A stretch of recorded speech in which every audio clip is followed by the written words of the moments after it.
को इसलिए खत्म करना चाहते हैं कि जब विपक्ष होगा ही नहीं तो जनता अगर इनसे नाराज भी होगी तो चुनेगी। आप लोगों ने देखा कि सूरत में क्या हुआ। सूरत में इन्होंने विपक्ष के उम्मीदवार को ही खरीद लिया। खजुराहो में इन्होंने एन केन प्रकारेण कैंडिडेट का नॉमिनेशन ही कैंसिल कर। विकल्प ही नहीं होगा तो वो किसको वोट करेंगे।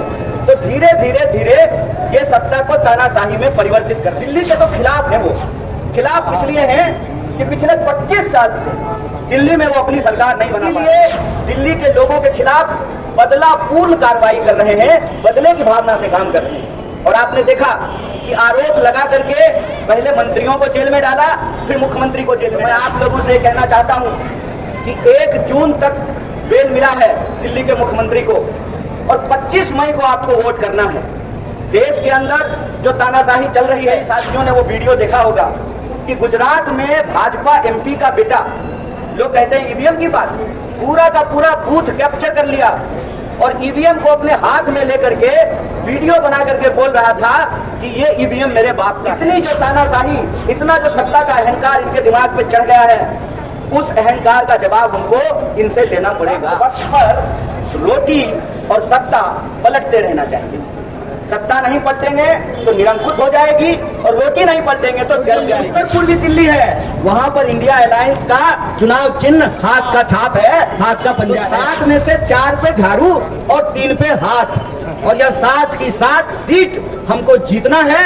25 मई को वोट होना, तारीख तक का जमानत मिला है दिल्ली के सीएम को। इस बार जेल का बदला वोट से लेना है, तानाशाही का बदला इस इलाके में रहने वाले लोगों का, रोजी का, रोजगार का, पढ़ाई लिखाई का, दवाई का, इन तमाम मुद्दों पर आप लोगों को एकजुट होकर के वोट देना है। बोलिए, आप उत्तर पूर्वी दिल्ली में बदलाव के लिए तैयार हैं? आप परिवर्तन करेंगे? रहते थे टीवी पर, आज आपके सामने प्रत्यक्ष रूप से कन्हैया कुमार जी आपके सामने अपनी बातें रखते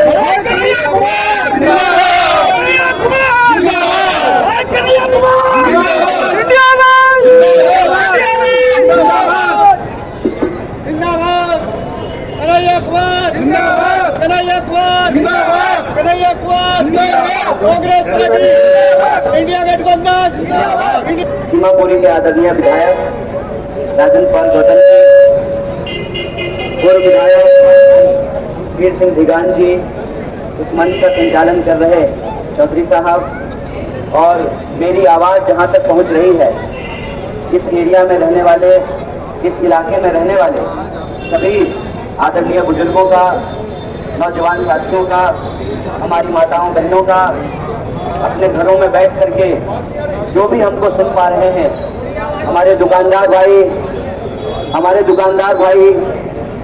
हमारे मजदूर भाई, नौकरी करने वाले, छोटा मोटा बिजनेस करके ठेला चलाने वाले, रिक्शा चलाने वाले, ऑटो चलाने वाले, मेहनत मजदूरी करके अपने परिवार का भरण पोषण करने वाले आप सभी आदरणीय नागरिकों का, मतदाताओं का दिल से आभार व्यक्त करता हूं कि आप सब जिस तरह से अपना जबरदस्त समर्थन उत्तर पूर्वी दिल्ली में आम आदमी पार्टी और कांग्रेस पार्टी के गठबंधन को दे रहे हैं, उससे हमें पूरी उम्मीद है कि आपने जो ठाना है, आपके जो मन में है, वो होकर रहेगा।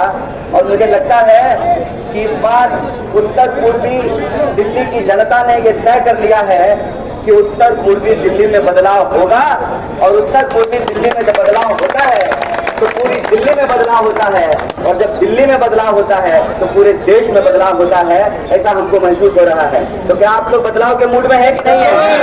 आप लोग हाथ उठा के बताइए, परिवर्तन करना चाहते हैं? अच्छा, एक बात बताइए, आप में यहाँ जो भी लोग आए हैं, आप जो भी लोग यहाँ मौजूद हैं, आपको कोई पैसा दिया है क्या यहाँ आने के लिए? किसी ने भी 1 रुपया भी? कोई पान भी खिलाया है? इसको कहते हैं, सच को गवाही की जरूरत नहीं होती, झूठ को गवाही की जरूरत होती है, सच को गवाही की जरूरत नहीं होती है। यही सवाल श्री अमित शाह को जानते ही नहीं? अमित शाह जी की रैली थी और एक यूट्यूबर, एक पत्रकार लोगों से पूछ रहा था कि आप रैली में भाजपा का समर्थन करने आए हैं, तो महिलाओं ने कहा, बेचारी महिला, सीधा साधा सवाल था, सीधा साधा उन्होंने जवाब दे दिया। महिलाओं ने कहा कि नहीं, हम समर्थन करने नहीं आए हैं, हमको तो 500-500 रुपया मिला है, इसलिए हम रैली में आए हैं। और फिर क्या हुआ, इसको देख करके गृह मंत्री जी के समर्थक गुस्से में आ गए और उस पत्रकार के साथ मारपीट की और उसको हॉस्पिटल में भर्ती करा दिया। जिस बात की चर्चा विधायक जी कर रहे थे, उस बात को आगे बढ़ाते हुए मैं आप सबसे ये कहना चाहता हूँ कि इस बार की लड़ाई तानाशाही के खिलाफ है, इस बार की लड़ाई झूठ के खिलाफ है, इस बार की लड़ाई अहंकार के खिलाफ है, इस बार की लड़ाई नफरत के खिलाफ है। और ये बात मैं क्यों कह रहा हूँ, यह बात मैं इसलिए कह रहा हूँ, एक मिनट भाई, एक मिनट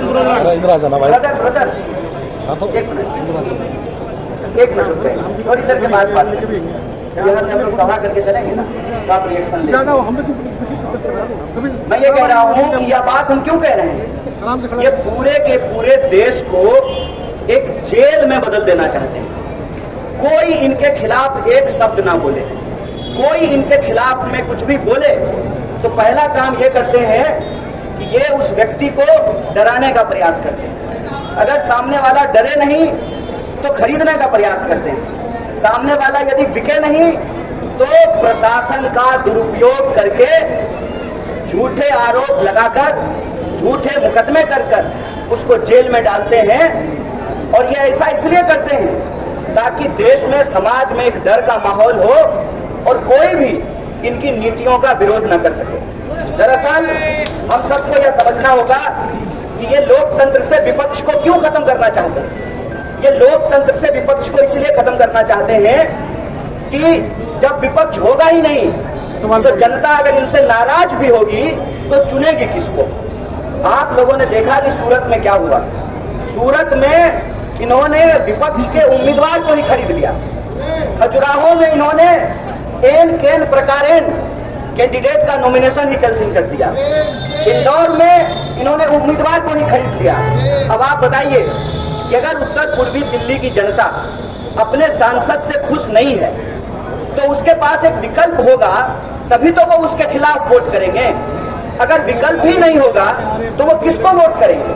तो धीरे धीरे धीरे ये सत्ता को तानाशाही में परिवर्तित कर रहे हैं। और खास करके मैं दिल्ली के आम नागरिकों से कहना चाहता हूँ, दिल्ली के तो खिलाफ है, वो खिलाफ इसलिए हैं कि पिछले 25 साल से दिल्ली में वो अपनी सरकार नहीं बना पा रहे हैं। पहले 15 साल शीला जी की सरकार रही, शीला दीक्षित जी मुख्यमंत्री रही, उसके बाद आम आदमी पार्टी की सरकार बन गई, एमसीडी इनके पास था, इस बार एमसीडी का चुनाव भी ये हार गए। इसीलिए दिल्ली के लोगों के मान सम्मान के ऊपर हमला कर रहे हैं, इसीलिए दिल्ली के लोगों के खिलाफ बदलापूर्ण कार्रवाई कर रहे हैं, बदले की भावना से काम कर रहे हैं। और आपने देखा कि आरोप लगा करके पहले मंत्रियों को जेल में डाला, फिर मुख्यमंत्री को जेल में डाल दिया है। तो मैं आप लोगों से कहना चाहता हूं कि 1 जून तक बेल मिला है दिल्ली के मुख्यमंत्री को और 25 मई को आपको वोट करना है। देश के अंदर जो तानाशाही चल रही है, आप में से कई साथियों ने वो वीडियो देखा होगा कि गुजरात में भाजपा एमपी का बेटा, लोग कहते हैं ईवीएम की बात, पूरा का पूरा बूथ कैप्चर कर लिया और ईवीएम को अपने हाथ में लेकर के वीडियो बना करके बोल रहा था कि ये ईवीएम मेरे बाप का है। इतनी जो तानाशाही, इतना जो सत्ता का अहंकार इनके दिमाग पे चढ़ गया है, उस अहंकार का जवाब हमको इनसे लेना पड़ेगा। मैं ये नहीं कहता हूं कि आप जिसको वोट कर रहे हैं वो आपकी इच्छा है, आप जिसको भी वोट करें, लेकिन जिस आसानी से आप अपनी इच्छा का पालन पहले कर पाते थे, आज उतनी आसानी से अपनी इच्छा का पालन नहीं कर सकते हैं। मीडिया अगर कोई दिखाए तो उसके घर पे ईडी चला जाता है, तो मीडिया ने दिखाना बंद कर दिया सच। और जब सोशल मीडिया पे यूट्यूबर लोगों ने सच दिखाना शुरू किया तो उसके खिलाफ जो है मारपीट करने लगे हैं। पूरा का पूरा देश के भीतर ये तानाशाही वातावरण का पैदा कर रहे हैं। इसीलिए देश को जो ये जेल बनाना चाहते हैं, विपक्ष को खत्म करके जो तानाशाही थोपना चाहते हैं, उसके खिलाफ हम लोगों को एकजुट होने की जरूरत है। और इसी समझदारी से आम आदमी पार्टी और कांग्रेस पार्टी, आपने हर चुनाव देखा होगा, विधायक के चुनाव में भी आपने देखा होगा कि दोनों पार्टी एक दूसरे के खिलाफ थे, पार्षद के चुनाव में भी दोनों पार्टी एक दूसरे के खिलाफ थे। लेकिन धीरे धीरे देश की जनता को और देश के राजनीतिक कार्यकर्ता और नेता को यह बात समझ में आ रही है कि जब घर बचेगा तब न फ्लोर की लड़ाई लड़िएगा, जब घर बचेगा तब न कमरे की लड़ाई कीजिएगा, जब लोकतंत्र ही नहीं बचेगा, जब पूरा विपक्ष ही नहीं बचेगा, तो आपस में कौन सी विधायक की लड़ाई करिएगा और कौन सी जो है पार्षदी की लड़ाई कीजिएगा। इसीलिए हम लोगों को ये विचार करने की जरूरत है कि क्यों यह बात कहते हैं कि वक्त वक्त पर रोटी और सत्ता पलटते रहना चाहिए। सत्ता नहीं पलटेंगे तो निरंकुश हो जाएगी और रोटी नहीं पलटेंगे तो जल जाएगी। इसीलिए 10 साल से जो सांसद महोदय ने उत्तर पूर्वी दिल्ली की जनता को बेवकूफ बनाने की कोशिश की है, क्या मौका है, हर 5 साल में चुनाव होता है, अगर आप अपने सांसद से खुश हैं तो बेशक आप उसको वोट दीजिए। आप अपने सांसद से खुश हैं? सांसद आपके लिए काम करते हैं, सड़कें बनवाई है, बिजली के लिए काम किया है, अस्पताल बनाए हैं, आपके सुख दुख में खड़ा हुए थे, कोरोना में जब आप मर रहे थे ऑक्सीजन सिलेंडर लेके आए थे। तो जब आपके लिए काम नहीं करते हैं तो आपके सामने किसी ने देखा भी नहीं होगा। तमाम कठिनाइयों का सामना करने के बावजूद, तमाम झूठे आरोपों को झेलने के बावजूद आपके सामने इंडिया अलायंस एक मजबूत विकल्प के रूप में खड़ा है। और हम कहते हैं कि इस बार हाथ में झाड़ू है, हाथ में झाड़ू। दिल्ली के 7 सीटों पर चुनाव हो रहा है, 4 सीट पर इंडिया अलायंस का चिन्ह झाड़ू है। ये जो बगल वाली कॉन्स्टिट्यूएंसी है ना, पूर्वी दिल्ली, वहां पर निशान झाड़ू है। और यह जो कुलदीप कुमार जी, और यह जो उत्तर पूर्वी दिल्ली है, वहां पर इंडिया अलायंस का चुनाव चिन्ह हाथ का छाप है, हाथ का पंजा है। तो 7 में से 4 पे झाड़ू और 3 पे हाथ। और यह 7 की 7 सीट हमको जीतना है। 25 मई को वोट होना है, 1 तारीख तक का जमानत मिला है दिल्ली के सीएम को।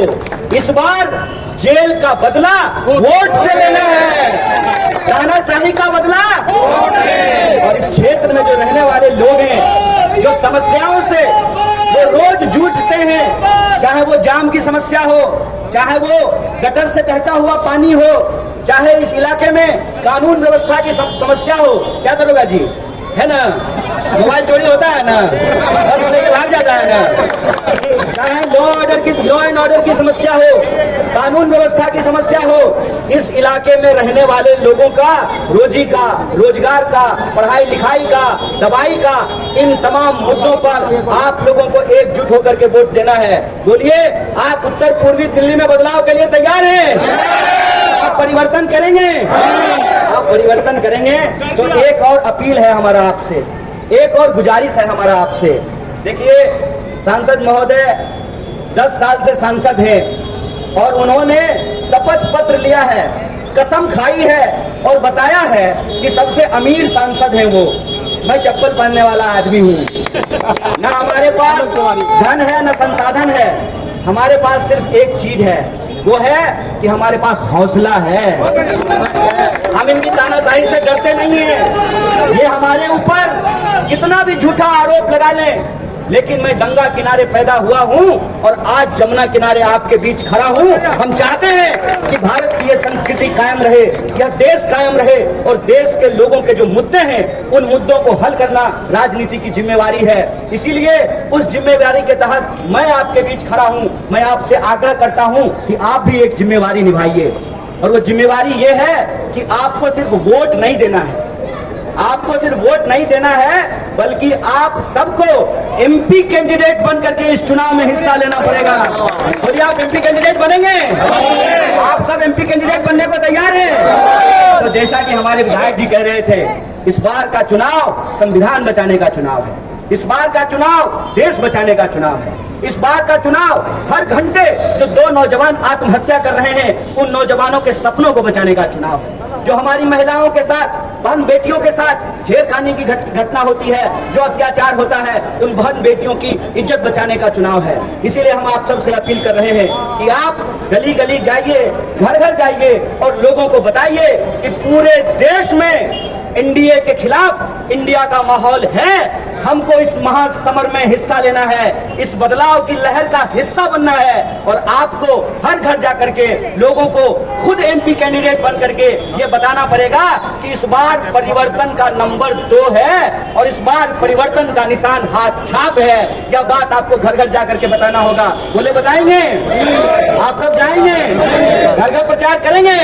तो आप जब घर घर प्रचार करेंगे तो एक वादा करके मैं भी जाता हूँ।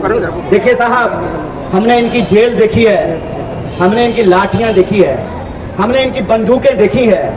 हमारे रगों में भी बिहारी खून दौड़ता है। हम इसे करने वाले नहीं हैं, हम इसे घटाने वाले नहीं हैं। और इनकी तिजोरियों में इतनी दौलत नहीं है, इनके दोस्त के पास इतना पैसा नहीं है कि एक साधारण इंसान के ईमान को खरीद ले। हम भी बिकेंगे नहीं, डरेंगे नहीं, आपके हक के लिए कदम से कदम मिला करके संघर्ष करेंगे। इसी आशा और उम्मीद के साथ आप सब लोग हमारी बात को सुने। जहां तक हमारी आवाज पहुंची है, इस क्षेत्र के, इस इलाके के आप तमाम नागरिकों को दिल से धन्यवाद करता हूं। बहुत बहुत धन्यवाद, शुक्रिया।